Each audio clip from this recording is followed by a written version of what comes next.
In a land where the sun paints the horizon with gold and the dust tells the stories of 1,000 souls, there lived a lady called Angela. She was a beautiful and decent lady who grew up in what many would call a fair background. It was the kind of life where a family lived on the narrow ridge between a bit of money and a bit of poverty. They weren't destitute, but they were never truly comfortable. Every shilling was counted for it, and every meal was a blessing. Angela was the light of this household, a girl whose beauty was surpassed only by her intellect. She was a bright student who scored good marks, navigating her early education with a focus that suggested she knew she was destined for more than her surroundings. She went to a good high school, a place where her brilliance truly began to shine. She walked the corridors with a quiet dignity, her nose buried in books, her mind always racing ahead to a future she hoped to build. When the final exams came, she did not falter. She finished her high school and got a good grade, the kind of results that usually open doors to the most prestigious universities. However, the world is often indifferent to merit when the pockets are empty. Because of financial struggles, the dream of immediate enrollment into university withered. Her family simply couldn't bridge the gap between her potential and the tuition fees required to unlock it.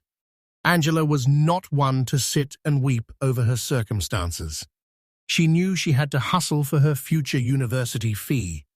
As the saying goes, opportunities never look for you, you have to look for them. She understood this deeply.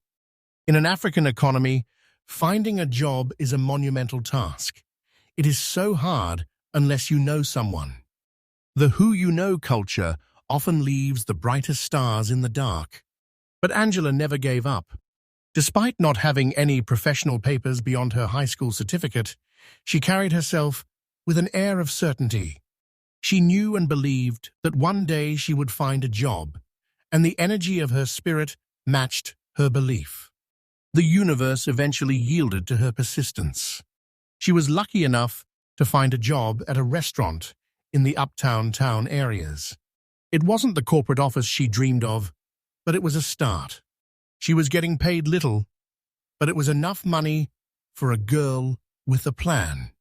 Angela was disciplined. She planned well on her finances and made sure to save 50% of her salary, a feat of self-denial that few could manage. She was hard-working, the same way she had been since she was young. Serving as a waitress, her work was flawless. She moved between tables with grace, her service impeccable, her smile a professional mask that hid her exhaustion. Life at the restaurant was not easy.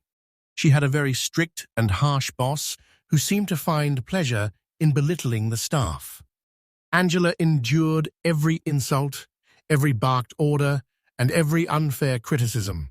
She didn't stay silent because she was weak.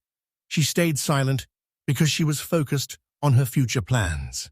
She was determined, and she knew that this restaurant was merely a stepping stone on a much longer journey. Days passed into weeks and weeks into months, until one day, at the due of her job, the trajectory of her life changed forever.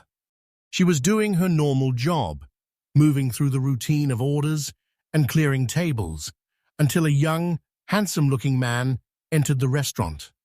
As she always does, she approached the table to collect the order. But something was different this time. The man was immediately interested in her. Angela, however, was not there in that sense. She had no time to look at the man as anything other than a customer.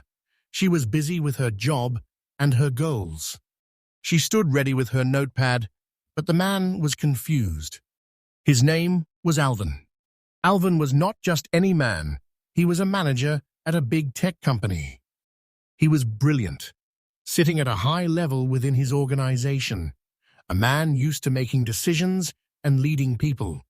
Usually, a man like Alvin is the one being watched. You know how it is. Many girls are interested in good-looking men with good smell and good suits. Most ladies would want just a glimpse of a guy like Alvin because of the class and opportunities he represented. They would wish to have a guy like him by their side. But despite all his intelligence and his high-ranking position, that day, Alvin was confused. It is a funny thing to imagine. A man who manages complex systems and high-level tech being reduced to confusion by the sight of a lady. But Angela's presence was that powerful. She was patient with him. She never wanted to ruin her reputation or her job by treating customers in a bad way. So she waited, standing beside him with professional poise. "Sir, what can I offer you?" she asked. When he still hesitated, she added firmly but politely, "Sir, kindly make your order. I have other clients to attend to." Alvin, struggling to find his voice, finally managed to speak. "Go attend to them, and I will inform you once I decide on what I am going to eat." Angela nodded and moved on. She had seen many behaviors of different customers, so this was not a shock to her. She was used to dealing with all sorts of people. Alvin, meanwhile, took out his phone and called his best friend, Braven. As he always did when something significant happened, he reached out to his confidant. "Hello, man. You won't believe what just happened," Alvin told Braven. "I am in this restaurant in Uptown, and man, I have never seen such a lady, bro.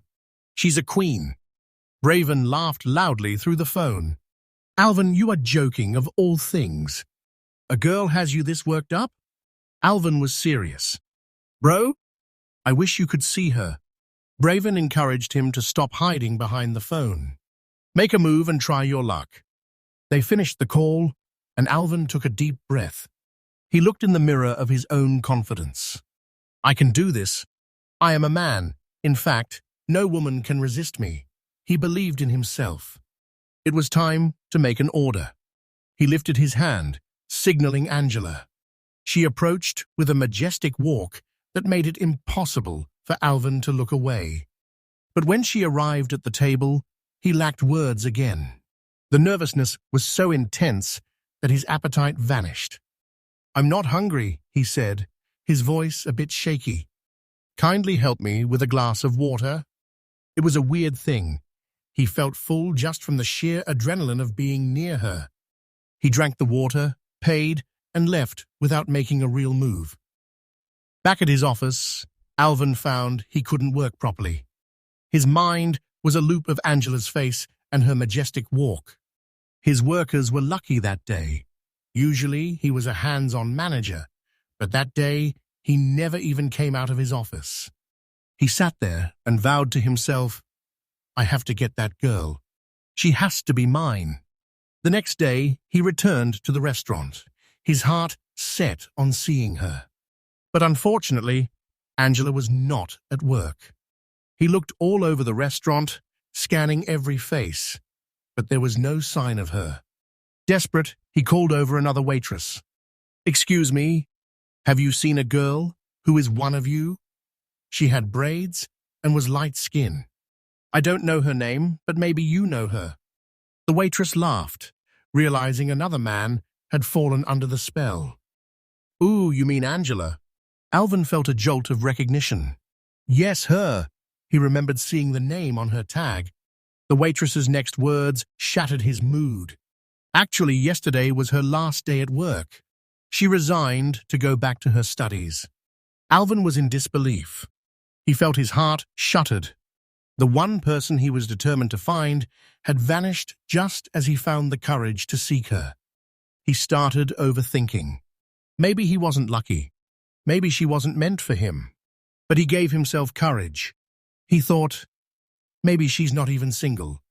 Or maybe she is married. Who knows? Days passed, but he couldn't let it go. He decided to go back to the restaurant one more time, not to eat, but to find her details. Using his genius-level intellect, he approached the manager. He used a trick that made the deception look easy. He told the manager that he was Angela's former classmate and that he wanted to invite her to his wedding. The manager was doubtful at first. "You want to invite her, yet you don't communicate?" the manager asked. Alvin lied smoothly. "I lost my phone and my contacts, so I just need her number to reach out." Seeing a well-dressed, successful man, the manager agreed. He figured, what's the worst that could happen by sharing a phone number for a wedding invitation? Alvin was happy. He had made his first real step. That evening, he called the number, but Angela didn't pick up. He decided to text her. "Hi, Angela. It's Alvin, the guy who you served at the restaurant. I miss you, and I would like to meet you soon." Angela saw the text and ignored it. She was focused.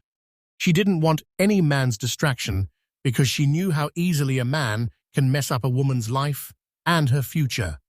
Alvin didn't stop. He began to text every day, simping for her attention. Eventually, Angela felt overwhelmed and blocked him. It was a harsh reaction, but Alvin never gave up. He used different numbers to reach out to her. He lived by the philosophy that good things don't come easily, and you should sweat in order to achieve something good. Finally, one day, Angela decided that maybe this man had good intentions. She gave him a chance and texted back. Alvin couldn't believe it. He thought maybe it was an AI or someone else, but he checked the name and realized it was truly her. Sometimes, the people we think are hard on us end up being our favorite people. Alvin organized a date, and for the first time, Angela accepted. She figured, what will I lose by accepting to meet him? During the meeting, her eyes were opened. She began to see Alvin not as a nuisance, but as a good man, a potential man who could end up marrying her. She realized that not everything we think about has to end up being negative. Angela began loving Alvin. As days went by, the love grew. Alvin was a perfect gentleman, giving his best to love her. Their love seemed unbreakable. He was romantic, gifting her many things, fulfilling the dreams of what many girls wish for. A year passed in this bliss. Then, Angela began seeing signs in her body she had never seen before. She had morning sickness and would vomit multiple times. Her skin started changing, looking pale and developing dark spots. She became concerned and developed health anxiety. Alvin noticed too and insisted they go to the hospital. Alvin was incredibly caring. He never wanted her to use public transport, always booking cabs and Ubers for her. On the day they were meant to go to the hospital, it was a national holiday, and no cabs were available. Angela's health was worsening, and she didn't want to wait. Alvin was away on a business trip, so he couldn't drive her himself. Angela called him with an idea. She said she had a friend with a car who could take her. Alvin agreed and even sent money for fuel. Later, she called him with the news, "Babe, guess what? I am 3 months pregnant." Alvin was overjoyed. He promised to stand by her and support her at all costs. He saw this as the start of a new legacy. He introduced her to his family, who loved her instantly. He promised to marry her immediately after she finished her studies. Months later, they discovered they were expecting a boy. Alvin did all the shopping, preparing for the arrival of his son. Since Angela was studying in another city, they didn't live together yet, but he was a present dad from the moment she delivered. The baby was named Amias, which means loved deeply. Angela finished her studies and had a big graduation ceremony. The anonymous friend who had taken her to the hospital years ago was there. This friend gave Angela a massive gift, a fully paid holiday trip to Dubai. Alvin was happy for her and even paid for a ticket for his son to go along. While Angela was in Dubai, she sent photos. Alvin, looking at a photo of his son, zoomed in and noticed something familiar about the boy's features, something that didn't quite match him. But love blinds us. He ignored it. When they returned, Alvin began planning an elaborate engagement surprise. But something felt off. Angela had refused to be intimate with him for 4 years, claiming they should wait for marriage after their accidental first time. Alvin, being patient, respected this. Then, young Ammius started talking about Uncle in Dubai. "Daddy, Uncle took us to a boat. Uncle bought me a toy. Where is Uncle?" Alvin became doubtful. He asked Angela, who turned rude and defensive. "Now you don't trust me, that was just a tour guide." The truth came out on a Sunday at a mall. Angela left her phone on the table. A message popped up from a man named Damien. "How is my son doing today?" Alvin remembered the name. He didn't react. He acted normal. But the next week, he took Ammius for a DNA test. When the results came back, they were negative. Alvin was not the father. He looked at the Dubai photos again. He zoomed in on a reflection in a glass window. It was Damien. Damien was the friend with the car. Damien was the one who gave the gift of the Dubai trip. The betrayal was total. Angela had been dating Damien all along. They had targeted Alvin because he was wealthy. Damien couldn't afford Angela's fees, so they planned to use Alvin to pay for her education. The pregnancy was Damien's, and they used it as an opportunity to keep ripping Alvin off. It was a wicked, calculated move. Alvin rushed to Angela's house in a rage, but she was gone. The silence inside the empty house was louder than the banging of the door had ever been. Alvin stood in the middle of the hollow living room, his breath coming in ragged gasps. There were no curtains, no photos of Ammius, and no scent of Angela's perfume. Even the dust seemed to have been swept away, leaving only the cold reality that he had been a ghost in his own life for 5 years. He collapsed onto the floor, clutching the DNA results. Every "I love you" had been a transaction. Every "thank you" was a victory for her and Damien. The fuel money he had sent years ago hadn't just powered a car to a hospital. It had fueled the engine of his own destruction. He had been their unwitting benefactor, providing the very capital they needed to escape him. For months, Alvin existed in a state of living death. He returned to his job, but the brilliant manager was gone. He sat in meetings looking through people, seeing only reflections of Damien in the glass. The healing process was a jagged crawl through the mud of his memories. He tracked flight records only to find they had vanished into a different continent. But Alvin vowed to look for them, and he planned for something that could shock you. The scene will be on part 2 of this story, so make sure you subscribe so you can follow up on what happened next. For now, that's the end of the story.